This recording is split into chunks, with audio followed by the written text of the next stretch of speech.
안녕하세요. 김현우 기자입니다. 우리 이번 시간은 이제 드디어 대망의 법인세 시작해 보도록 하겠습니다. 우리 법인세의 경우에는 점수가 많은 부분을, 실무 같은 경우에는 30점을 차지하고 있고, 이론 같은 경우에는 뭐 한 문제에서 세 문제 정도가 출제가 됩니다. 그래서 절대적인 비중이 실무가 제일 중요하다고 생각할 수가, 그러니까 실무가 제일 중요하다고 생각을 하시면 되겠고요. 그래서 일단 법인세 같은 경우에는 제가 이론과 그 다음에 실무를 같이 오가면서 이제 말씀을 드리는 형태로 갈 겁니다. 그래서 이론, 지금은 이제 이론 파트 보시면 되겠고요. 우리 페이지는 443페이지 이론입니다. 이론. 네. 그래서 이론하고 실무하고 이론하고 실무하고 이런 형태로 해서 진행을 하도록 하겠습니다. 그래서 일단 제일 중요한 건 어쨌든 우리가 실무를, 법인세법 실무를 잘 맞추는 게 중요하니까 법인세는 좀 어려우실 수 있어요. 예. 그래서 우리 법인세라는 거는 기본적으로 법인의 소득에 대해서 과세를 하는 겁니다. 우리가 사업자가요, 크게 이제 법인 사업자하고 그 다음에 개인 사업자가 있죠. 개인 사업자. 그래서 개인 사업자의 경우에는 뭐를 납부하죠? 네, 소득세를 납부합니다. 종합소득세라고 하는 종합소득세를 납부하게 되고요. 법인 사업자는 법인세를 납부하게 됩니다. 이거는 내가 벌어들인 소득. 예를 들어서 내가 100원의 매출이 있고요. 그 다음에 10원에, 예를 들어 매출이 110원의 매출이 있었고, 예를 들어 매입이 있었어요. 그러면 70원에 뭐 매입이 있었다라고 가정하게 되면 우리가 요거는 이제 부가세로 납부를 하게 되잖아요. 10원에서 7원을 차감한 3원을 부가세로 납부를 하게 되는 거고요. 지금 여기 있는 파트 100원에서 30원을 차감하고 요 파트, 이 부가세를 제외한 나머지 내가 벌어들인 실제 소득, 우리가 부가세 때 반영되지 않는 뭐 인건비나 다양한 기타 비용들이 있어요. 그러면 그 소득을 차감하게 되면 10원의 소득이 결정이 됐을 때 이게 개인 사업자라면 종합소득세가 돼서 6에서 42%가 과세가 되고요. 법인의 경우에는 10에서 25%가 과세가 되는 이런 형태입니다. 그래서 사업자의 구분은 그렇고 부가세법상 구분은 달라요. 그래서 부가세법상 구분의 경우에는 법인 사업자냐 개인 사업자냐라고 나뉘는 게 아니죠. 과세 사업자인지 면세 사업자인지, 그래서 내가 판매하는 재화나 용역이 어떤 부가세법상 과세가 되는지 면세가 되는지에 따라서 과세 사업자로 나뉘고 일반 과세자와 그 다음에 간이 과세자로 나뉘고 면세 사업자는 면세 사업자로 나뉘는 겁니다. 그래서 법인의 경우에는 간이과세자가 안 되는 것 뿐이지 일반 과세자 법인은 일반 과세자와 면세 법인으로 나뉘고 개인 사업자는 일반 과세자, 간이과세자, 면세 사업자 이렇게 나뉘는 겁니다. 이거 부가세법에 구분하고 그다음에 우리가 소득세와 법인세법의 구분을 구분해 놓으셔야 돼요. 우리가 벌어들인 소득에 대해서는 종합소득세와 법인세를 납부한다라는 사실을 좀 기억을 해두시고요. 그리고 부가세법상 인식하는 것과 소득세법, 법인세법에서 인식하는 어떤 수익과 비용의 기준이 다를 수가 있습니다. 부가세법에서의 매출, 수익인식 기준 하고 그 다음에 우리 법인세와 소득세에서 열거하는 수익인식 기준은 다를 수 있다. 그거를 이제 포인트로 잡아 놓으셔야 돼요. 그래서 이거는 소득세법과 그 다음에 법인세법. 이건 소득에 대해서 부과되는 세금이고 이건 부가세에 대해서, 부가가치에 대해서 부과되는 세금이다. 거래 단계의 어떤 매출과 매입을 잡아내기 위해서 부과되는 세금이다. 이렇게 보시면 되겠어요. 그래서 이 구분을 잘 기억을 해두셔야 됩니다. 그래서 일단은 우리는 법인세 들어갈 거고요.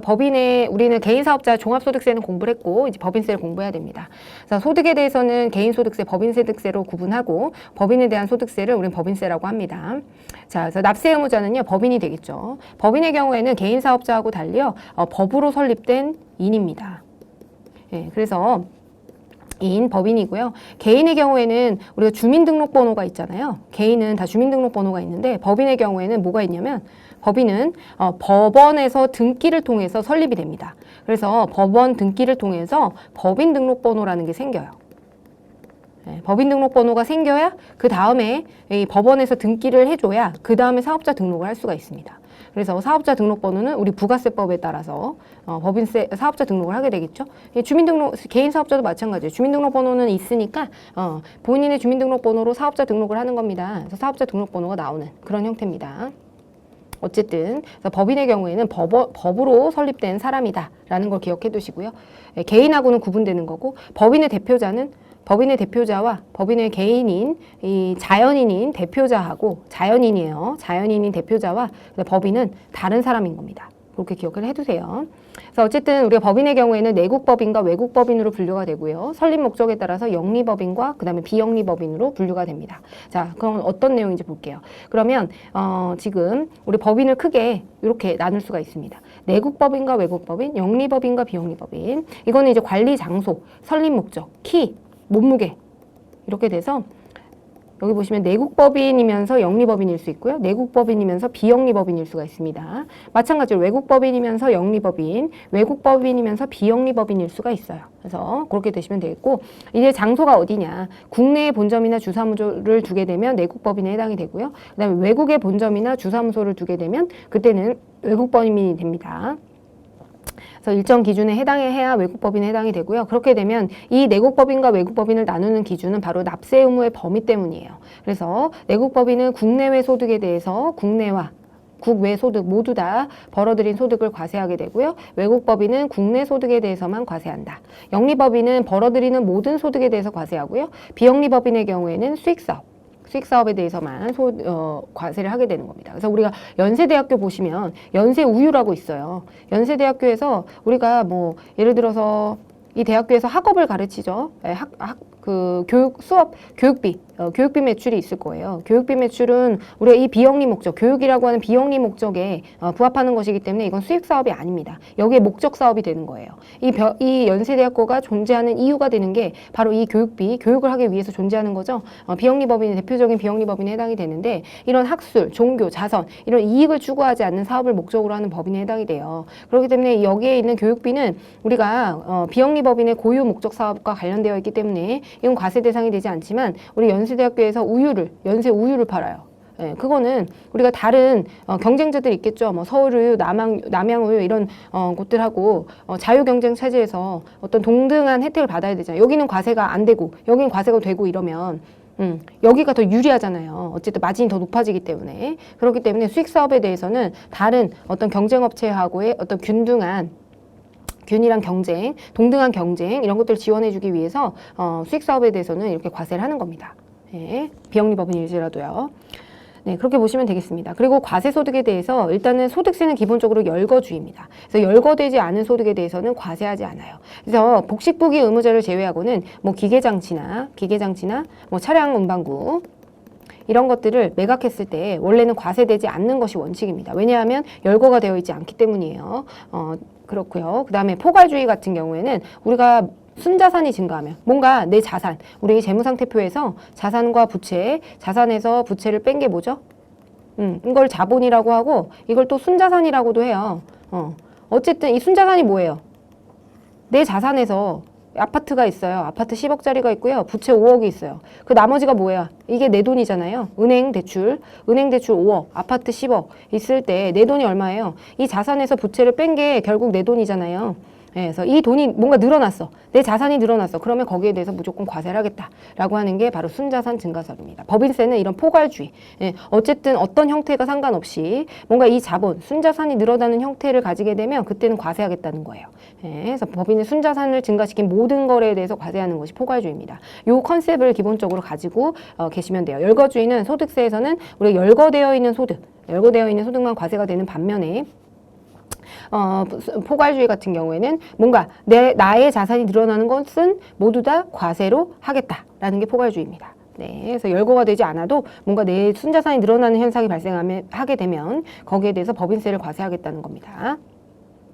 자, 그래서 과세 대상 소득은요 크게 4가지로 분류를 할 수가 있습니다. 과세 대상 소득은 어쨌든 순자산이 늘어난 소득 형태에 해당이 되고요. 거기에는 4가지 형태가 있는데 각사소득은 우리가 일반적인 그냥 사업소득입니다. 그래서 사업연도별로 입금 총액에서 송금 총액을 공제해서 계산한 금액. 이거는 뭐냐면은 입금이 수익이에요. 우리가 말하는 수익이고 송금이 비용입니다. 수익에서 비용을 빼면 뭐예요? 원래 당기순이익이잖아요. 당기순이익을 우리 회계상으로는 당기순이익이고요. 세법상으로는 우리가 각사소득이라고 하는 겁니다. 각 사업연도 소득. 그래서 우리가 지금부터 여러분들 기억하셔야 되는 거는 우리가 재무회계 파트에서 공부했던 거 있죠. 재무회계 파트에서 공부했던 거. 그거하고 세법하고 구분하셔야 되고요. 그리고 세법 중에서도 부가세와 법인세를 구분하셔야 됩니다. 그러니까 여러분들이 여기에서 무너지기 때문에 이게 안 돼 있으면 법인세로 넘어갈 수가 없는 거예요. 예, 그래서 여러분들이 부가세, 재무회계 이런 모든 것들이 다 조화를 이뤘을 때 법인세를 비로소 이해하실 수 있게 됩니다. 예, 그렇기 때문에 기존 공부들 탄탄하게 하셔야 우리 법인세를 좀 더 이해하기 쉽다. 그리고 어쨌든 이 재무회계에서 나오는 우리 회계상의 소득이 있고요. 우리 세법상 여기서 말하는 건 법인세법입니다. 법인세법상 당기순이익은 대응되는 개념이 바로 각사소득이라고 보시면 돼요. 법인의 이윤에 대해서 가장 기본이 되는 소득이 각사소득에 해당이 되고요. 그 다음에 청산소득이라고 하는 거는 법인이 이제 문을 닫아요. 문을 닫게 되면 청산을 하거나 아니면 어딘가에 이 법인을 매각하는 거죠. 그래서 없어지는 거예요. 합병이나 분할 같이 A라는 법인과 B라는 법인이 합병을 했다. 그러면 A라는 법인이 B를 먹는 겁니다. 네, 가져오는 거예요. B를 사들이는 겁니다. 그래서 합병이나 분할 등을 겪는 과정에서 발생한 소득, 이거를 바로 청산소득이라고 합니다. 그래서 이때는 우리가 청산 등에 의해서는 좀 다른 방식으로 과세를 하기 때문에 청산소득을 구분해 놓고 있고요. 토지 등 양도소득의 경우에는 법인이 주택을 가지고 있거나 비사업용 토지, 비사업용 토지라고 하는 거는 사업용 토지가 아닌 거예요. 그냥 땅을 가지고 있어요. 그걸 왜 가지고 있을까요? 이건 투기라고 보는 거예요. 투기. 이게 사업을 하지도 않는데 여기 건물도 없고 가보니까 허허벌판이에요. 허허벌판을 왜 법인이 굳이 갖고 있느냐. 이걸 사업적인 용도, 여기 위에 공장을 짓던지 아니면 건물을 짓던지 아파트를 짓던지 해야 되는데 이걸 그냥 가지고 있는 거예요. 아무것도 안 하고 그냥 허허벌판인 상태로. 그러게 되면 이 주택이나 비사업용 토지 이런 것들을 양도해서 발생하는 소득에 대해서는 우리가 부동산 투기를 제재하기 위해서 별도로 과세하게 됩니다. 이거에 대해서는 추가 과세가 있어서 토지 등 양도소득을 과세하게 된다는 거. 그다음 미환류 소득. 미환류 소득의 경우에는요.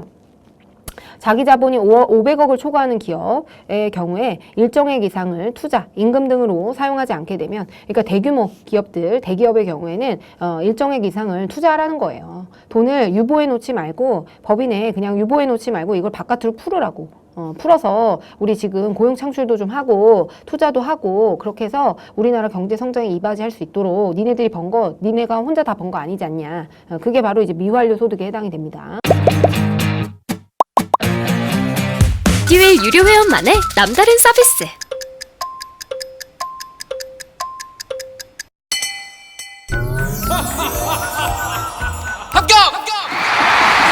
합격하고 돈도 받는 혜택. 오직 에듀윌 유료 회원에게만. 에듀윌 무료 합격!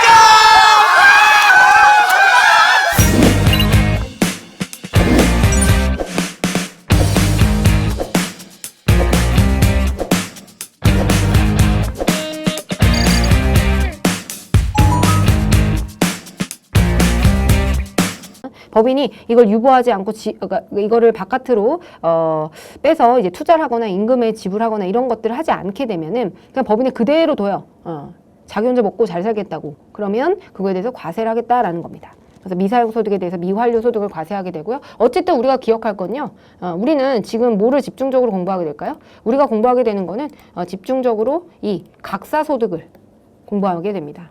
어쨌든 근데 과세 대상 소득이 이렇게 나뉘어져 있다라는 거를 기억을 해두시면 되겠고, 지금 보시면 이렇게 각사 소득과 그다음 토지 등 양도 소득, 청산 소득이 이제 과세되는 그 기준이 있는데, 각사 소득의 경우에는 이제 우리가 이걸 계속해서 공부할 거예요. 그래서 입금에서 송금을 빼가지고 당기순이익에, 수익에서 비용을 빼서 당기순이익이 계산되는 겁니다. 세법상 당기순이익이 계산이 되고 2월 결손금, 비과세, 소득공제를 빼면 과세 표준이 결정돼서 세율이 2억까지는 10%, 2억 초과분은 20%, 200억 초과 22%, 3천억 초과 25% 이렇게 과세가 됩니다.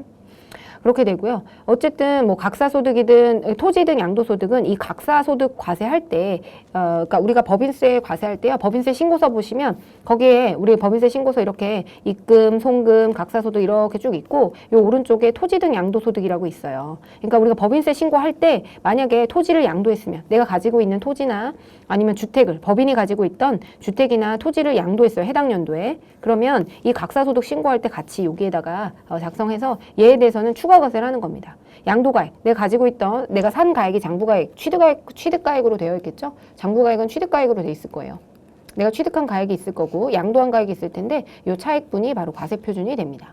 여기에다가 10%를 추가로 과세하는 그런 형태가 있는데, 이 토지 등 양도소득은 어쨌든 이 각사소득하고 같이 신고하는 거라는 거를 기억을 해두세요. 그래서 각 사업년도 종료일이 속하는 달의 말일로부터 3개월 이내. 그래서 우리가 법인세는요, 보통 우리가 과세기간이 1월 1일에서 12월 30일, 우리 과세기간 또 배울 건데, 보통 1월 1일에서 12월 31일로 뭐 우리나라 내국 법인들의 대부분이 가져가거든요. 그 사업년도를. 이렇게 되면 언제까지 법인세 신고해요? 3월 31일까지 법인세 신고를 해야 됩니다. 이 법인세 신고에 법인세 신고를 할 때 이 법인세 신고서에 이 각사소득하고 토지 등 양도소득을 합쳐가지고 우리가 과세를 하게 됩니다. 청산소득은요, 우리가 법인이 없어질 때 청산소득을 과세하게 되는데 이때는 자녀재산가액에서 자기자본 총액을 빼서 과세표준, 그래서 자산에서 부채를 뺀 거가 이제 자녀재산가액이라고 하는데, 거기에서 자기자본, 원래 기존에 있었던 내가 투자한 돈이 있을 거잖아요. 그럼 나머지는 뭐예요? 내가 그동안 벌어들인 돈이잖아요. 회사가 없어지면 이 돈을 자기들이 가져갈 거잖아요. 그렇기 때문에 이 번 돈에 대해서 과세를 하겠다는 게 청산소득입니다. 그래서 이것도 자녀재산가의 확정일이 속하는 달의 말일로부터 3개월 이내. 요거는 조금 그냥 말문제에 대비로 해서 기억해 두시면 될 것 같아요. 원래는 이제 각 사업년도 종료일, 사업년도 종료일 12월 31일이 보통 거의 우리나라 대부분의 내국 법인들이 3월 31일입니다. 경우에 따라서는 3월 말 법인도 있고요, 6월 말 법인도 있어요. 그래서 법인은 이걸 조정이 가능해요. 우리 소득세는 무조건 1월 1일에서 12월 31일이죠. 근데 법인의 경우에는 이 사업년도를 조정할 수 있습니다. 그래서 사업년도 종료일을 기준으로 해서 어쨌든 3개월 이내까지 법인세 신고를 하도록 되어 있고요. 그래서 토지 등 양도소득은 어차피 각사소득이랑 같은 신고서에 들어가기 때문에 둘 다 3개월 이내입니다. 그리고 청산소득은 자녀재산가액 확정일로부터 3개월 이내에 신고를 하면 된다. 네, 그렇게 보시면 되겠고요. 우리는 뭐 이게 디테일한 게 뭔지 알 필요 없고요. 우린 각사소득을 공부할 거예요. 근데 이제 토지 등 양도소득에 대해서 아까 전에 내국법인과 외국법인으로 나뉘게 되고 영리와 비영리로 나뉜다고 말씀드렸죠. 네, 그리고 우리가 영리법인의 경우에는 국내의 모든 소득, 내국법인이면서 영리법인은 국내의 모든 소득이고, 비영리법인은 국내외 수익사업에 대해서 과세를 하는 거죠. 내국법인이니까. 그다음에 외국법인은요, 국내에 있는, 외국법인은 기본적으로 국내 소득이고요. 영리면 모든 소득, 비영리면 수익사업 소득, 이렇게 과세가 되는 겁니다. 그 다음에 국가나 지방자치단체는 과세가 되지 않아요. 이건 당연한 거예요, 여러분. 세금을 어디다 내요? 법인세 어디다 내요? 우리 나라에다 내잖아요. 국가에다가 본인이 내고 본인이 받아요. 말도 안 되는 거죠. 그렇기 때문에 당연히 과세가 안 되는 겁니다. 하지만 외국 정부는요, 외국의 정부, 외국의 지자체는요, 그런 경우에는 비영리 외국법인으로 간주를 하게 됩니다. 그래서 비영리 법인이면서 외국법인으로 간주해서 국내 수익사업 소득에 대해서 과세를 하게 되는 겁니다. 그래서 우리가 해외에 있는, 예를 들어 중국 정부가 우리나라에서 뭐 예를 들어 백다방을 운영한다. 말도 안 되겠지만 그렇게 되면 국내 수익사업 소득에 해당이 되기 때문에 과세를 하는 겁니다. 동등한 경쟁을 위해서는 다른 경쟁업체하고 동일하게 소득을 과세해야 되겠죠. 네, 그래서 토지 등 양도소득, 그 다음 청산소득, 미완료소득이 있는데 각사소득은 이런 형태로 과세가 되고요.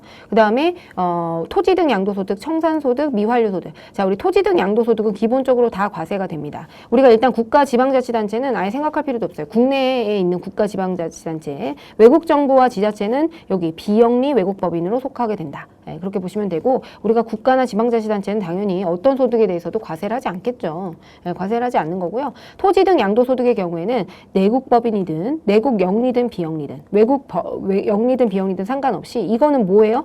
뭐에 초점을 맞추셔야 돼요? 지금 난리 난 투기에 초점을 맞추셔야 돼요. 예, 투기소득이에요. 투기소득. 그렇기 때문에 다 과세합니다. 어떤 법인이 와서도 우리나라에서 투기하게 되면 내국이든 외국이든 네가 영리든 비영리든 상관없이 다 과세를 때리겠다는 거예요. 네, 그렇게 보시면 되고요. 그 다음에 청산소득, 미완료소득은요, 내국 영리법인에 대해서만 과세하고 나머지는 과세하지 않는 겁니다. 외국법인은 우리가 그렇게 할 이유가 없어요. 우리나라에서 청산하지도 않고요. 외국법인은 기본적으로 우리나라 청산 안 하죠. 자기 나라 가서 청산하겠죠. 미완료소득도 이걸 매긴다고 치면 큰일 납니다. 그리고 비영리법인은 원래 그 비영리법인이 문을 닫게 되면요, 그게 국가에 귀속이 돼요. 그렇기 때문에 뭐 굳이 과세를 할 필요가 없는 거예요. 그렇기 때문에 자, 다시 한번 너무 지저분하네요. 네. 정리하게 되면 자, 이렇게 각사소득은 요거 국내외, 그리고 내국법인이면 국내외, 외국법인이면 국내고요. 그다음에 영리는 모든, 비영리는 수익. 그다음에 영리는 모든, 비영리는 수익. 이렇게 보시고요. 그다음에 토지 등 양도소득에 대해서는 전부 다 과세한다.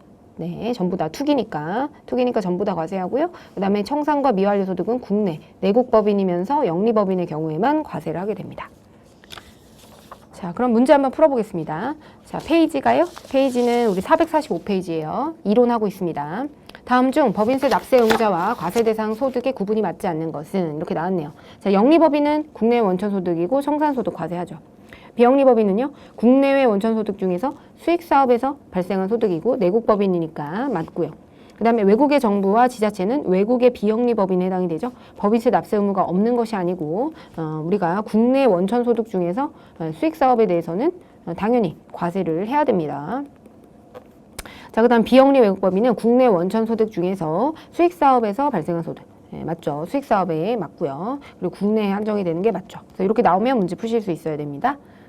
자, 다음 사업연도 보겠습니다. 법인의 소득을 계산하는 우리가 1회계 기간을 얘기하게 되는데, 자, 이거는 말문제로 대비해 두시면 되겠고요. 우리가 법령이나 정관 등 법령과 정관이 있습니다. 법인은 우리가 법인이 설립할 때 정관이라는 걸 만들어요. 이 정관은 어떤 거냐면 이 법인을 운영하는 회칙 같은 거예요. 회칙 같은 거고 어떤 기본 근간이 되는 어떤 개인이면 뭐라고 해야 될까요?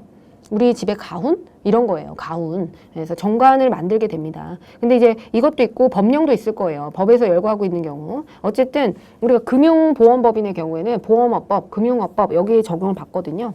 어쨌든 법령이나 정관 이 두 가지입니다. 여기에 규정을 하고 있으면 우리가 여기 규정한 기간대로 하되 그 기간은 1년을 초과하지 못합니다. 만약 1년을 초과하면요. 또 어떻게 하겠어요, 여러분은? 저는 100년으로 할 거예요. 법령 100년으로 회계 기간을 해서 세금을 내가 죽고 나면 알아서들 하라고 하죠, 그죠? 예, 그렇기 때문에 1년을 초과할 수 없습니다. 1년마다 1년 단위로 세금을 내면 됩니다. 그 다음에 법령 정관상의 규정이 없다. 그렇게 되면 신고를 하는 경우와 신고하지 않는 경우가 있습니다. 그렇게 되면 신고를 하면은 그걸로 할 수 있어요. 그렇지만 그 경우에도 1년을 초과할 수 없고요. 만약 신고를 하지 않는다면 1월 1일부터 12월 31일까지 사업연도로 하게 됩니다. 대부분의 기업들이 신고를 하지 않고 법령과 정관의 일정 규모를 이렇게 규정하고 있지 않기 때문에 다 1월 1일에서 12월 31일 까지로 사업연도가 규정이 되어 있는 것뿐 무조건 이렇게 해야 되는 건 아닙니다. 네, 그 다음에 우리가 사업연도, 신설법인의 개시일은 언제냐. 우리가 최초에 설립이 되면요, 설립 등기를 하게 됩니다. 제가 아까 말씀드렸듯이 우리가 법인을 설립하려면요, 법원에다가 등기를 내서 법인 등록번호가 나와요. 법인 등록번호가 나오게 되고, 이때 그럼 법인은 태어나요. 태어나고요. 응애하고 태어나면 우리가 어디로 가죠? 세무서에 가가지고 사업자 등록을 하게 되는 겁니다. 사업자 등록. 이렇게 절차를 거치게 되거든요. 그래서 요거 법원에다가 등기한 내가 태어난 날짜가 바로 설립 등기일이에요. 그래서 원칙상 내국법인의 최초 사업연도 개시일은 우리가 설립 등기일로 한다. 네, 그렇게 보시면 되겠어요. 그래서 법인세법에서는 우리가 설립 등기일로 우리가 부가세는요 사업자 등록일, 사업 개시일이죠. 사업 개시일. 그 다음에 사업연도 변경 신고를 할 수가 있는데요. 이거는 뭐냐면 중간에 우리가 12월 말 법인을 하다가 이거를 6월 말 법인으로 바꾸고 싶다. 이렇게 바꾸고 싶은 거예요. 예를 들어서 1월 1일에서 내가 12월 31일까지로 원래 기존에 하고 있다가 이거를 7월 1일부터 그 다음에 6월 30일로. 회계법인, 세무법인들은 주로 이렇게 사업연도가 이렇게 되어 있거든요. 그래서 이렇게 바꾸고 싶다라고 하게 되면 어떻게 되죠? 자, 일단은 1월 1일에서 12월 31일까지 자, 우리가 기존에 바꾸고 싶다면은 직전 사업연도 종료일. 예를 들어 2020년에서 2021년에 바꾸고 싶다 그러면 2021년 직전 사업연도 종료일로부터 3개월 이내에 이때까지 신고를 해야 되는 기한이 됩니다. 3개월까지 변경 신고를 해야 되고요. 그런 다음에 그렇게 되면 기한 경과 후에 변경하게 되면 다음 연도 2021년이 아니고 2022년에 이렇게 변경을 하게 되는 거겠죠. 네, 그렇게 되고요. 그렇게 되면 언제 변경이 되겠어요? 2021년 7월 1일에 변경이 되고 이때부터는 다음 연도 12월 31일 지나서 2022년 6월 30일까지 이렇게 기간이 되겠죠. 그래서 요때는 요거를 1회계 기간으로 보고요. 법인세 신고를 하고 요때 요 기간에 해당하는 거 있죠? 요 기간에 해당되는 거를 우리가 1회계 기간. 요거 보시면 요거 1, 2, 3 이렇게 1기, 2기, 3기 이렇게 변경이 되는 겁니다. 그래서 얘도 1회계 기간이고 이것도 1회계 기간이 되는 거예요. 그래서 우리가 언제부터 12월 31일 즉 1월 1일부터 6월 30일까지 기간에 대해서 법인세 신고를 한 번 더 해야 되는 거예요. 반기치를. 그래서 이게 1사업연도가 되는 거죠. 1사업연도 그래서 1기, 2기, 3기가 되는 겁니다. 아시겠죠? 그래서 이렇게 변경을 하시면 되겠다. 그래서 기한 경과 후 변경하게 되면 당해 사업연도 2021년도에는 변경이 안 되고 2022년도에 변경이 되겠죠? 예, 그렇게 되고요. 신설법인은 최초 사업연도 경과 전에 사업연도 변경할 수 없습니다. 그리고 이때는 그냥 신설법인은 아예 설립을 할 때 이렇게 신청을 하시면 되겠죠. 사업연도 신고를 하시면 되겠지. 그 다음에 종전 사업연도 개시일부터 변경한 사업연도 개시일의 전날까지를 1사업연도, 즉 우리 1월 1일부터 6월 30일까지 한번 신고하셔야 돼요. 1사업연도로 해서 단 그 개월이 1개월 미만이다. 요 기간이 1개월 미만이라고 한다면은 1개월 미만이라고 하면은 변경된 사업연도 여기에 포함해서 신고할 수 있다라는 겁니다. 아시겠죠? 그래서 그렇게 보시면 되겠어요. 3개요? 완전 초보였죠. 그것도 생초보. 퇴근하고 에듀윌 강의 들으면서 한 2달 정도 공부했던 것 같아요. 그래서 제가 세운 목표는 강의를 한번 다 듣고 기본기를 만든 후에 기출문제를 풀자 이거였거든요. 강의만 들어도 그 안에 기출문제로 그날 배운 내용 적용해서 풀어보는 거라 공부하는 데 도움이 많이 됐어요. 에듀윌은 합격이다! 자, 다음 넘어가겠습니다. 납세지입니다. 그럼 어디에다가 법인세를 납부해야 되느냐? 법인세 이거는 법인세법상 관할을 결정해 주게 되죠. 자, 이것도 보시면 우리가 전에 소득세 관할 얘기할 때 저는 하남에 살고 있어요. 주민등록 소재지가 저는 주민등록 소재지가 하남이에요. 그렇게 되면은 저는 소득세법상 관할이 경기 광주 세무서예요. 반면에 부가세는요. 저는 강남에 사무실이 있기 때문에 제 부가세법상 관할은 강남 세무서가 되는 겁니다. 이처럼 법인에서도 요 납세지 어디에다가 법인세를 내야 되니? 예, 요걸 정해줘야 되는데 법인이 납세 의무를 이행하고 하는 경우에는 자 내국법인의 경우에는요 법인의 등기부 등본상의 본점 주사무소의 소재지가 됩니다. 외국법인의 경우에는요 국내 사업장이 어디에 소재하고 있는가 그걸로 결정이 되겠죠. 만약에 납세지가 변경이 되잖아요. 법인이 납세지 변경이 되면 그때는 변경일로부터 며칠 내 15일 이내에 변경 후 15일 이내에 신고하시면 됩니다. 요건 그냥 말 문제 대비해서 15일을 좀 기억해 두시면 될 것 같고요. 문제는 이런 식으로 출제가 됩니다. 페이지가요. 페이지 446페이지. 요 총론은 많이 출제가 되진 않는데 우리 기본이 되는 사항이기 때문에 좀 기억을 해두시면 될 것 같아요. 자, 법인세법과 관련한 다음 설명 중에서 옳지 않은 것을 고르시오. 법인세는 법인의 납세지를 관할하는 세무서장 또는 국세청장이 과세를 하겠죠. 그다음 내국법인의 법인세 납세지는요. 그 법인의 등기부에 따른 본점, 주사무소의 소재지가 된다. 그죠? 일반 법인의 경우에는 최초 사업연도 개시일은 설립 등기일로 한다. 설립 등기일이 내가 태어난 날, 법인이 태어난 날이 된다고 말씀드렸습니다. 그다음은요.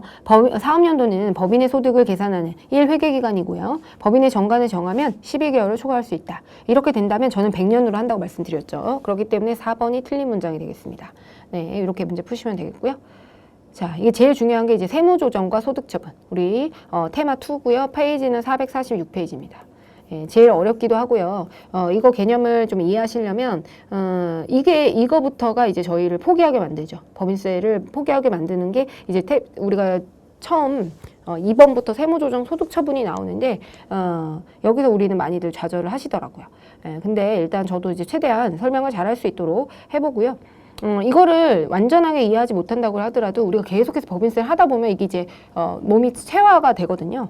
예, 그렇기 때문에 너무 걱정하지 마시고 일단 이해가 안 된다고 하더라도 이해를 해보려고 노력은 하시되 일단 빨리빨리 넘어가서 우리 실무하시면서 이거를 이게 어떤 개념일까? 세무조정과 소득처분의 개념이 어떤 개념일까? 요거를 계속 염두에 두시면서 공부하시면 될 것 같아요. 자, 일단은 저도 최대한 쉽게 설명을 해보도록 노력을 해보겠는데요. 내용 자체가 어려워가지고 한계가 있습니다. 네, 최선을 다해볼게요. 자, 지금 세무조정이고요. 세무조정은 뭐냐면 일단은 우리가 아까 제가 말씀드렸죠. 재무회계. 우리 재무회계에서 말한 거는 이거는 뭐 어떤 기준에 따라서 하고 있죠. 우리는 일반기업 회계 기준을 공부했고요. 그 다음에 우리가 대형 상장사는 IFRS라고 하는 일반기업 회계 기준 혹은 한국재택국제회계 기준 이런 회계 기준에 따라서 우리가 재무상태표와 손익계산서를 작성하게 되죠. 그죠? 근데 이거는 뭐랑 달라요? 이거는 우리가 이 회계 기준에 근거하고 있어요. 근데 얘는 우리 법인세법하고는 기준이 다릅니다. 완전히 일치하지 않아요. 그러니까 거의 대부분을 일치하게끔 했지만 우리 법인세법은요. 우리 회계는 발생주의잖아요. 발생주의고, 그다음 법인세법은 권리 의무 확정주의예요. 그러니까 우리는 예를 들어 확정주의. 자, 제가 지금 강의 용역을 제공하고 있잖아요. 제가 7월달 강의 용역 제공하는데 돈은 8월에 들어와요. 그러면 우리 회계에 따라서는 7월에 매출로 잡아줘야 되죠. 근데 우리 법인세법은요, 이걸 인정하지 않습니다. 이걸 인정하지 않고 실제로 입금이 됐을 때, 그때 우리가 그 해당 연도의 소득으로 본다. 8월의 소득으로 본다. 수익으로 본다. 이런 차이가 발생하거든요. 그래서 이런 것들을 조정해주는 절차가 필요해요. 법인세법과 그 다음에 이 회계 기준의 차이를 조정해주는 그런 절차가 필요하기 때문에 우리가 이 세무조정과 소득처분이라고 하는 그 과정을 거치게 되는 겁니다. 네. 그래서 아까도 말씀드렸듯이 결산서상 당기순이익, 그 다음에 법인세법에 따른 각사소득, 요 차이를 조정하는 과정이다. 그러니까 우리는 회계 기준에 따라서 수익이 얼마고 비용이 얼마고 그렇게 해서 당기순이익이 얼마다 이렇게 결정을 하게 되잖아요. 예, 그게 있고요. 근데 세무회계에서는 이게 입금이 얼마고 송금이 얼마여서 각사소득이 얼마다 이렇게 결정을 하게 됩니다. 예, 그렇기 때문에 요 차이를 조정해주는 수정분계를 한다라고 보시면 돼요. 수정분계인데 수정을 해주시는데 그게 이제 세무조정과 소득처분으로 이루어져 있습니다. 세무조정과 소득처분으로 이루어져 있고요. 그래서 지금 보시면 거기에 여기에다가 우리는 수익이라고 계산을 하지 않았는데 우리는 법인세법상으로는 입금이다라고 하면 입금에 산입한다, 입금에 넣는다 라는 말이고요. 근데 우리는 수익으로 계산을 했지만 입금이 아니다라고 했을 때는 입금 불산입. 비용은요. 우리는 비용이라고 계산했지만 세법상으로는 장부상으로는 우리가 비용이라고 계산했지만 세법상으로는 이게 송금이 아니다. 송금 불산입. 그 다음에 비용은요. 자, 비용이라고 계산을 안 했는데 송금인 거예요. 그거를 송금산입. 이렇게 표현을 하는 겁니다. 네, 그래서 당기순이익하고 각사소득의 차이를 세무회계 입금과 송금, 수익과 비용의 차이를 조정해 주는 게 바로 세무조정에 해당이 되고요. 이런 입금에 넣는다, 입금에 뺀다, 송금에 넣는다, 송금에 뺀다 이렇게 하게 됩니다. 근데 우리가 당기순이익의 입장에서는 당기순이익과 각사소득의 입장을 보면 어쨌든 수익에서 비용을 뺀 거기 때문에 우리가 입금을 산입하면 어떻게 되죠? 당기순이익이 올라가죠? 그 다음에 비용을 빼면요. 그때도 당기순이익이 올라가잖아요. 그래서 이 당기순이익을 각사소득에서 당기순이익에서 가산을 하면 각사소득이 되는 거잖아요. 이걸 이제 가산조정이라고 하고요. 송금산입, 비용을 넣으면 당기순이익이 줄어들죠. 각사소득이 줄어드는 겁니다. 그 다음에 입금을 빼면요. 그러면 수익이 줄어들기 때문에 우리 당기순이익이 줄어들어요. 각사소득이 줄어들게 됩니다. 그래서 이거를 우리가 각사소득으로 차감하는 과정이다. 차감조정, 가산조정, 차감조정 이렇게 얘기를 하게 됩니다. 그래서 이렇게 기억을 해두시고요. 우리가 어쨌든 입금산입과 송금불산입은 같은 거예요. 우리는 어디 관점을 보셔야 되냐면 당기순이익의 관점을 보셔야 되고요. 그래서 입금산입을 쓰든 입금산입을 쓰든 송금불산입을 사든 어쨌든 얘는 당기순이익에서 각사소득을 조정하는 데 있어서 각사소득을 늘려주는 항목에 해당이 되잖아요. 그렇기 때문에 우리가 이게 송금불산입이라고 썼다고 해서 이게 틀리지 않아요. 그래서 입금산입인데 송금불산입이라고 썼다고 해도 어쨌든 얘네들은 하나인 겁니다. 그 다음에 반면에 이 송금산입과 입금불산입은 차감조정에 해당이 돼요. 당기순이익에서 각사소득으로 갈 때 줄여주는 그런 조정에 해당이 되고 그렇기 때문에 이 차감조정은 송금산입이든 입금불산입이든 구분할 필요가 없어요. 동일한 거를 보시면 돼요.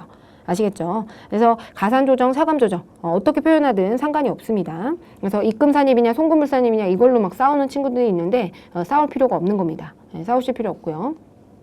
그 다음에 이건 보시면 여기 밑에 팁이 있는데 만약 기업에서 일반 기업 회계 기준에 따라서 회계 처리하지 않은 경우가 있다면 기업 회계와 세무 회계 차이를 조정하는 것이 아니라 장부상 회계 처리와 세무 차이를 조정하는 것이 세무조정이라고 한다. 이게 무슨 말이냐면 여기에 이거를 회계 기준에 따라서 작성을 하지 않은 거예요. 그렇다고 하더라도 우리는 이 회계 기준을 조정하는 게 아니에요.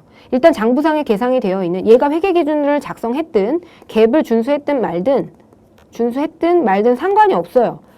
장부상 일단 어떻게 되어 있느냐. 그거는 세법에 따라 어떻게 되느냐. 그걸 검토하는 것이지 이게 갭에 따라서 만약에 안 돼 있다고 이걸 회계 기준에 따라서 조정해주는 이런 붕괴는 아닌 거예요. 어쨌든 장부상에 어떻게 계상이 되어 있는지 상관없어요. 이건 네가 알아서 회계팀에서 알아서 했어야 되고 세무팀은 어쨌든 네가 장부상 계상해 놓은 거를 세법 규정에 따라서 검토하는 겁니다.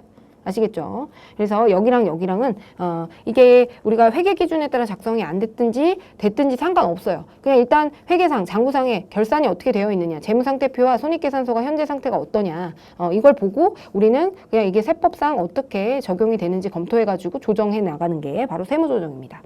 네, 그 내용이 여기 나와 있는 거고요. 자, 그래서 지금 보시면 우리가 입금산입과 그다음 송금불산입은 어쨌든 각사소득을 늘려주는 효과에 해당되기 때문에 가산조정으로 해가지고 구분할 필요가 없어요. 그래서 그리고 더더욱 우리가 문제를 그러니까 법인세 실무 프로그램을 제가 한번 보여드릴게요. 이게 왜 더더욱 그러냐면 여러분들이 이거를 그 법인세 화면을 보시면 돼요.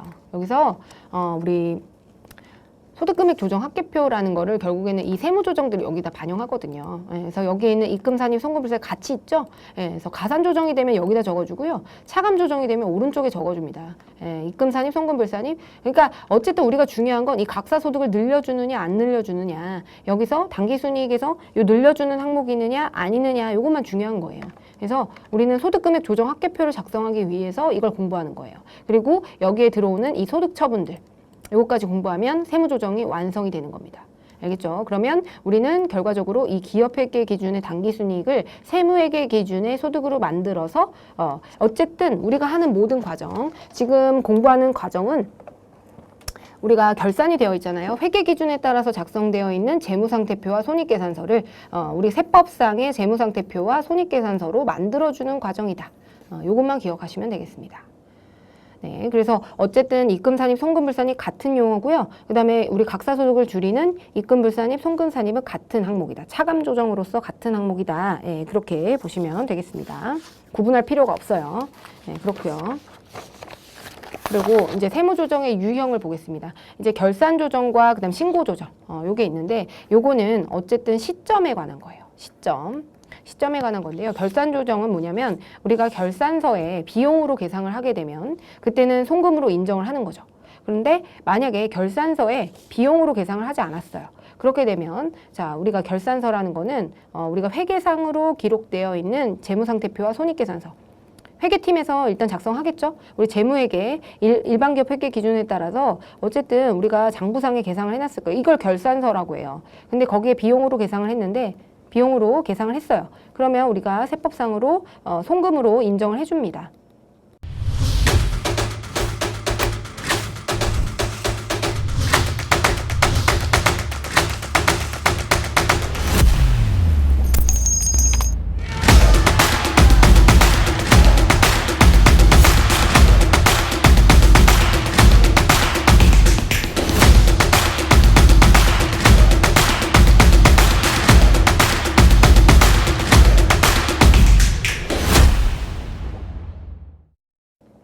반면에 비용으로 계상을 안 했어요. 그렇다고 해서 우리가 송금이다 이렇게 할 수는 없는 겁니다.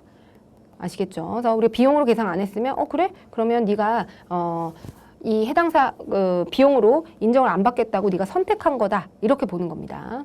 그래서 결산조정 사항을 보시면요. 감가상각비, 퇴직급여 충당금 이렇게 객관적인 외부 거래 없이 송금 산입 여부가 법인 자신의 의사에 맡겨져 있는 사항들에 해당된다라고 나와 있는데요. 이런 항목들이 바로 이 결산조정 사항입니다. 이거는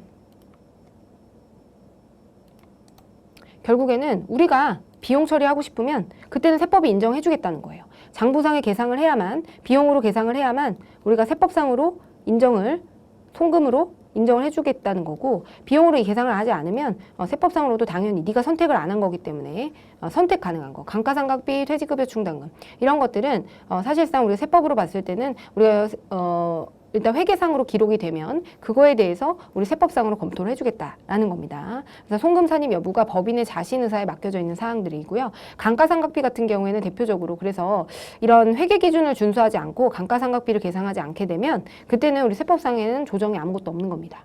퇴직급여 충당금도 마찬가지고요. 결산조정사항은 열거된 이렇게 내가 시점을 선택할 수 있는 거잖아요. 그러면 비용을 내가 원하는 시점에 만약에 요 앞에서 2020년도에는 내가 비용이 너무 많아요. 비용이 많아서 세금이 많이 안 나와요. 근데 2020년도에는 비용이 없는 거예요. 그래서 세금이 많이 나와요. 그러면 우리는 이 결산조정 사항의 경우에는 감가상각비는 이때는 비용을 계상하지 않았다가 이때 왕창 계상을 함으로써 이때 계상을 해가지고 우리는 이때 비용으로 인정을 받게 되면 우리 법인세도 어쨌든 누진세율에 해당되기 때문에 이 소득 구간을 낮춰서 어쨌든 이걸 조정을 할 수 있는 거잖아요. 이 시점을 선택한다는 건요. 시점을 선택한다는 건 굉장한 혜택이에요. 이거는 굉장히 큰 혜택입니다. 그렇기 때문에 우리가 법에서 열거되어 있는 일부 항목들에 대해서 제한적으로 가능한 거예요. 특히나 이 송금에 대해서 인정이 되는 건데, 자 보겠습니다. 상각비, 고정자산 상각비가 그렇고요. 그래서 고정자산에 대한 감가상각비가 보통 그렇고요. 그다음 대송금.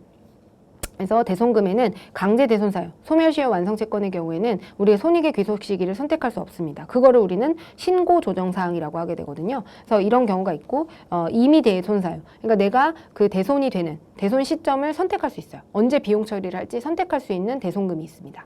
그래서 그거를 우리는 결산 조정 사항이라고 하고요. 그리고 뭐 퇴직급여 충당금이라든지 그다음에 일시상각 충당금, 압축기장 충당금, 그다음에 자산의 평가 손실과 관련해서 천재지변으로 인한 고정자산 평가 손실, 그다음에 파손 부패 등으로 인한 재고자산 평가 손실, 그다음에 주식 발행 법인 등이 파산한 경우, 파산한 주식, 그다음에 법소정 발행 법인이 부도 발생 시 당해 주식, 비만가액 1,000원은 남겨라. 이거는 우리가 장부에서 없앨 때 이런 주식을 없애잖아요. 주식을 없앨 때 다 없애지 말고 1,000원을 남기고 나머지만 주식가액을 없애라라는 겁니다. 그래서 만약에 주식이 뭐 10,000원이었다 그러면 9,000원만 없애라. 이런 내용이 자산의 평가 그리고 자산의 평가 손실을 인식하게 되는 거죠. 그래서 이런 항목들, 이런 비용들은 내가 계상을 하면, 내가 장부상에 계상을 하면은 그때는 인정을 해주겠다는 거예요. 그렇지만 내가 계상하지 않는다면 비용으로 인정되지 않는 겁니다. 네, 그렇게 보시면 되겠고요. 이게 어떤 항목들이 있는지 우리가 주로 기억을 하셔야 되는 거는 요 상각비, 그 다음에 대손금에서 임의 대손 사유와 강제 대손 사유는 대손금 파트에서 공부하게 될 겁니다. 그래서 자산의 평가 손실이라든지 퇴직급여 충당금이라든지 이런 항목들이 있구나 정도 기억하시면 되겠고요. 결산 조정 사항은 그래서 우리가 임의 사항이라고도 하거든요. 그래서 이런 조정들, 이런 상각비들은 이런 사항들은 세무조정이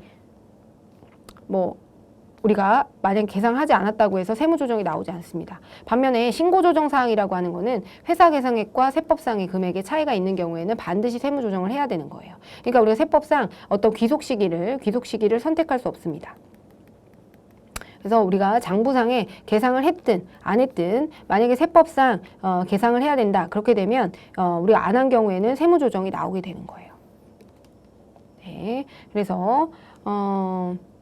그래서 이 경우에는요, 송금산입, 결산조정인 경우에는 이제 송금산입이 안 되는데, 송금산입의 경우에 이제 결산조정이 문제가 되는 겁니다. 그래서 우리가 아까 세무조정 있었잖아요. 당기순이익 있고, 당기순이익에서 세무조정을 반영해서 각사소득을 만드는데요. 이때 이 세무조정을 할 건지 말 건지. 그래서 결산조정의 경우에는요, 결산조정 사항의 경우에는 송금산입을 할 수 없고요. 그 다음에 우리 신고조정 사항이다 라고 하게 되면 송금산입을 할 수 있게 됩니다. 자, 이 어려워지죠. 그래서 결산조정 사항을 좀 비교해 보면요. 여기 보시면 이거는 교재에는 없는데 제가 좀 정리해 놓은 거예요. 자, 결산조정 사항과 신고조정 사항이 있는데요. 얘는 장부의 비용으로 계상 시에만 송금으로 인정을 해줍니다. 반면에 신고조정은요, 장부와 세법상의 손익 차이에 대해서 항상 신고조정을 해야 돼요. 입금산입, 송금산입 해야 되는 항목입니다. 그래서 결산조정사항이라는 거는 내가 송금의 귀속 시기, 언제 내가 장부의 비용으로 계상을 하느냐에 따라서 비용으로 인정이 될 수가 있기 때문에 세법상 송금의 귀속 시기를 선택해가지고 세율을 조절할 수 있어요. 신고조정사항은 귀속 시기가 강제가 됩니다. 장부상 만약에 과소계상했다, 비용을 과소계상했다고 하더라도 결산조정사항은 송금산입이 불가능하고요.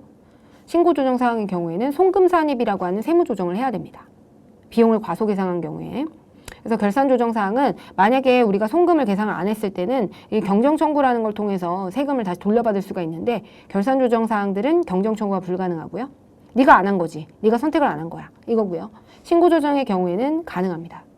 그래서 대상은 우리가 결산조정사항은 송금 항목 중에서 특정 열거되어 있는 항목만 제한적으로 가능합니다. 이게 굉장히 큰 혜택이에요. 시기를 선택할 수 있다는 거는 내가 결국에는 세액을 조절할 수 있다는 거예요. 법인세액을 조절할 수 있다는 것에 의미가 되기 때문에 결산 조정 사항은 우리가 주로 추정을 하는 항목들, 그리고 송금에만 있습니다. 입금 항목에는 없습니다. 그래서 요 앞에 있는 항목이 지금 보시면 우리가 수익이 장부와 법인세를 비교해서 수익이 더 많으면 입금이 더 적어져야 되면 입금불산입, 입금이 더 많아져야 되면 입금산입. 어쨌든 장부상을 우리는 지금 현재 어떻게 돼 있어요? 현재 장부상에 되어 있는 걸 파악하고요. 세무조정이라는 거는 현재 장부상에 되어 있고, 그 다음에 뭘 만들어줘야 돼요? 법인세법에 따라서 만들어줘야 되는 거예요. 네, 이렇게 돼야 되는데, 법인세법. 자, 비용이 적었다. 그럼 송금이 더 적어져야 된다. 그럼 송금불산입이고, 그 다음에 비용이 적은데 송금이다 라고 하게 되면 송금산입이 되는데, 결산조정사항은 이 송금산입을 할 수가 없는 겁니다. 네, 그래서 요거, 그래서 추정 항목이면서 송금 항목에 해당되고, 입금 항목은 해당 사항이 없습니다. 신고조정 사항은 결산 조정 사항으로 열거되지 않은 모든 것, 그러니까 대부분의 세무조정이 신고조정 사항이라고 보시면 되세요. 자, 그래서 이거를 이해를 하시려면 지금 아마 저게 무슨 소린지 이해가 안 되실 것 같아서 제가 그림을 보면서 한번 말씀을 드릴게요. 자, 그림으로 보여드릴게요. 자, 일단은 신고조정사항입니다. 신고조정사항은요, 예를 들어 대송금을 아까 예시로 들었는데, 자, 여기서 보시면, 자, 우리가 X1년도가 있고요, X2년도가 있겠죠. 그랬을 때 우리가 소멸시효가 이 시점에 완성이 된 거예요. 소멸시효가 완성된 그런 채권이 있습니다. 그러면 12월 말을 기준으로 X1년도. 자, 그러면 우리가 장부상에 어떻게 계상했냐면 이때 대송금을 인식하지 않은 거예요. 대송금을 인식하지 않았어요. 그리고 그렇다면 우리 세법으로는요. 이때는요. 자, 소멸시효 완성은 우리가 신고조정사항입니다. 신고조정. 자, 우리 아직 공부 안 해서 몰라요. 근데 어쨌든 신고조정사항은 아까 공부했던 이 결산조정이 아니면 다 신고조정이에요. 아까 공부 안 했잖아요. 그렇기 때문에 얘는 신고조정인 겁니다. 대부분의 세무조정이 다 신고조정사항이에요. 그렇게 되면 우리 세법상으로는 어떻게 돼야 되죠? 이게 대송금이 돼야 되겠죠. 네, 대송금, 실무시효 완성 100원이라고 했을 때 대송금으로 인정이 돼야 됩니다. 그렇기 때문에 우리가 장부상은 계상 안 했지만 이거랑 상관없이 무조건 이게 투비가 됩니다. 그래서 이때는 송금 산입을 하는, 대송금으로 송금 산입, 대송금 100원, 아직 소득처분 안 배웠지만 마이너스 유보라고 하는 그런 세무조정이 발생하게 돼요. 반면에 우리가 X2년도에 가서 회사에서는 대송금 100원으로 이렇게 계상을 한 거예요. 근데 이때는 우리 세법의 기속 시기는 무조건 X1년도가 돼야 되는 거예요. 그렇기 때문에 이때는 어떻게 되죠? 송금이 불산입 되죠. 비용으로 인정이 되지 않습니다. 송금 불산입, 대송금 100원, 아직 배우진 않았지만 유보. 이렇게 결정이 되는 겁니다. 이거를 만약에 누락을 했어요. 이렇게 누락이 되면 만약에 이런 송금산입 조정을 안 한 거예요. 그렇게 되면 얘는 우리가 경정 청구를 통해서 나중에 세금을 송금 산입을 하고 경정 청구를 통해서 송금으로 인정을 받으면 그러면 세금이 줄어들겠죠? 각사소득이 줄어드니까 세금이 줄어들잖아요. 그래서 우리가 경정 청구를 할 수가 있는 겁니다. 그리고 이거는 X2년도의 소득이 대송금이 어떠한 경우에도 될 수가 없어요. 대송금은 회사가 이렇게 계상을 했든지 상관없이 우리는 어쨌든 만약에 회사에서 대송금으로 자, 회사가 X1년도에 대송금을 100을 계상했다면 자, 세법상으로도 대송금이 맞잖아요. X1년도에 이렇게 계상했다면 세법상으로 대송금이 맞으니까 이땐 세무조정이 나오지 않는 겁니다. 근데 얘는 지금 X1년도에 대송금을 X2년도에 대손 처리를 했잖아요. 예, 이렇게 귀속 시기가 강제되는 거. 이게 바로 신고조정입니다. 대부분의 항목들이 그래요. 세법상 열거되어 있는 세법상 귀속 시기에 맞춰서 우리가 세무조정을 하게 되고요. 그래서 이렇게 누락을 했다. 이걸 만약에 안 하게 되면 얘는 경정 청구를 통해서 우리가 송금으로 인정을 받을 수 있게 되고 이거는 뭐 만약에 누락을 했다 그러면 실수로 누락이 된 거기 때문에 우리가 경정 청구를 통해서 세금을 돌려주겠다. 이런 의미입니다. 아시겠죠? 자, 그래서 이렇게 되고요. 자, 반면에 결산조정 보여드릴게요. 자, 결산조정. 자, 결산조정 사항은요. 예를 들어서 X1년도 소득이 있고 X2년도가 있는데 이때 우리 결산조정 항목에 아직 배우진 않았는데 대송금 중에 부도 후 6개월 이상 경계한 채권. 이 경과한 채권이 있어요. 그게 100원이에요. 이게 결산조정사항의 대표적인 예거든요. 아까 대송금 중에 결산이 있고 임의조정사항이 있고 아닌 게 있다라고 말씀드렸는데 그래서 이때는 우리가 장부상에 어떻게 계상했냐면 계상 안 했어요. 그리고 X2년도에 대송금으로 우리가 비용으로 계상을 한 거죠. 자, 그랬을 때 우리는 세법으로는 얘가 만약에 계상을 안 하면 그대로 따라가는 거예요. 그래서 세무조정은 없습니다. 반면에 이때는 만약 대손금으로 계상을 했다? 그러면 대손금으로 그대로 인정을 해줘서 또 세무조정이 없는 겁니다.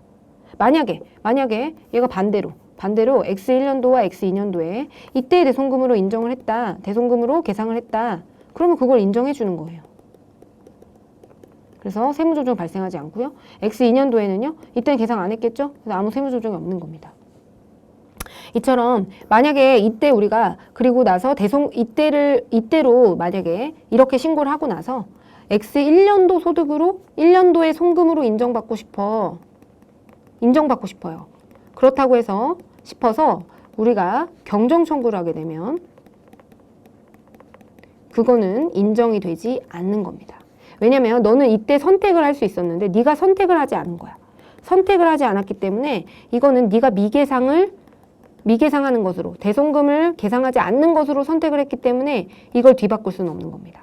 그래서 이런 결산조정 사항에 대해서는 내가 나중에 X1년도 소득으로 해가지고 X1년도가 보니까 소득이 더 많았던 거예요. 그러면은 우리는 경정 청구를 통해서 돌려받고 싶을 텐데 이때의 송금이 아니고 이때 송금이라고 인정을 받고 싶을 텐데 그거는 안 되는 겁니다. 그래서 장부상 계상되어 있는 대로 그대로 인정해주는 그런 항목이 바로 결산조정 사항입니다.